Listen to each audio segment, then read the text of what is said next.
Okay, we're here with Dr. James Augustine at his practice Ahead to Wellness in Buena Park, California. And today we're asking him, can you give us any insights into getting better PMF results? My insights are a bit different than others out there because I'm seeing all kinds of chronic illness patients. And my intent is that people heal and resolve these problems. So I start people off, everybody starts off at 7.8 pulses per second, which is the Schumann wave, the frequency of the earth.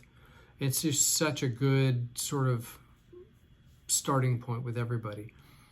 But my intent is to go as far as the intensity, go as high of intensity as you can that a person can tolerate, and progressively increase that intensity until it maxes out.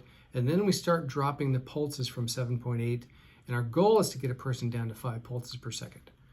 And 5 pulses per second is going to be maximal intensity, maximal depth and penetration with it.